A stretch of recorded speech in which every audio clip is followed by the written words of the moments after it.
Mr. Lisenco, thank you for being here, and thank you for your written testimony. On page 9 of your written testimony, you talk about the Hawaii amateur radio operators during the recent false alarm.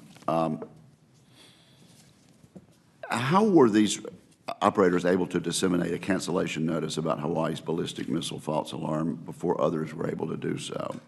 And can you explain how amateur radios were able to provide that notice before others? Yeah. Senator Wicker, first let me start by thanking you for your continuing support of amateur radio and your bill S-1534. Thank you, and I might point out that Senator Blumenthal is a co-sponsor of that. Yes, and sir. I appreciate his bipartisan support for this. Thank you. As I had mentioned earlier, ironically, amateur radio members in Hawaii had just been drilling 20 hours before the actual false alarm. So everything was fresh on their minds. Now, because they are able to work outside of the local infrastructure and they were not participants within the actual initial notification, they got word out through various VHF and UHF repeaters about the false alarm within 13 minutes after the initial alarm. They were picking up information from various sources, including a Coast Guard vessel that was just outside of the area. And as a result, because they were able to disseminate that information freely within the 13 minutes, they were able to get that word out right away. Whereas there was a lot of confusion in the area to them as well, because they were taught to listen for a certain type of siren warning that never came, so they were dependent upon information that they were gleaning from within the community itself. Okay. Well, let me then switch to Katrina. Okay. Why, in situations like Hurricane Katrina,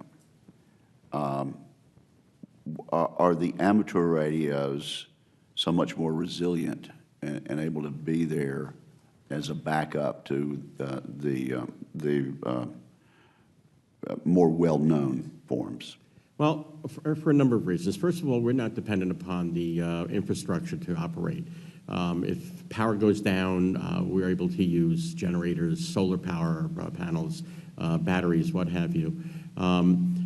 And because we understand how radio works, we're able to adapt very quickly to any situation, whereas most first responders are using technology that they really can't adapt to a given situation because they don't have a basic understanding. We're able to walk into a situation, take notice of the surroundings, what kind of operation would be effective at that point, and then move along those lines very quickly. The big thing is that when all else fails, we really are able to provide emergency communications as required. Okay, so so things are okay, but why is the new legislation so important? What would it give us that we don't have? Well, you have to remember that amateur radio is unique in that we are disseminated geographically throughout the entire country. So very often what will happen is we'll have amateur radio operators both within and outside of a disaster area. That gives us a unique ability to disseminate information from within a disaster zone that others don't have. And the fact that we're not dependent upon the infrastructure then gives us the ability to work outside of it.